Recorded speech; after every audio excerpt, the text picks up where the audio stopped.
Tu t'entraînes dur, tu passes des heures à la salle, tu manges tout ce que tu peux, mais rien n'a changé. Tu te regardes dans le miroir, tu vois aucun résultat, et tu comprends pas et tu te demandes, bien sûr, pourquoi tu n'arrives pas à prendre de muscles. Si ça te parle, cette vidéo est faite pour toi. Tu choisis les mauvais exercices. Si tu es maigre, les machines à la salle ou les exercices d'isolement, ça ne devrait pas être ta priorité.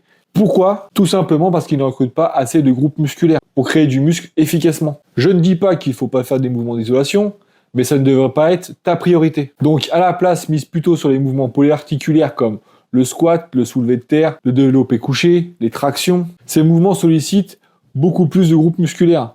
Par exemple, si tu fais du développé couché, ça va engager tes pecs, mais aussi tes triceps et aussi tes épaules. Alors que si tu fais simplement des écartés à la poulie, à part solliciter tes pecs, il n'y a pas grand chose qui va être aussi recruté. Si tu fais un squat, c'est pareil, tu vas recruter tes quadriceps, tes ischios, tes fessiers, tes mollets, ton dos, tes abdos. Alors que si tu fais du leg extension, à part tes quadriceps, c'est pareil, il n'y a pas grand chose qui va être recruté. Et un autre avantage des mouvements polyarticulaires, c'est que ça va aussi développer plus rapidement ta force. Et ça, pour prendre de la masse musculaire, c'est quand même assez intéressant.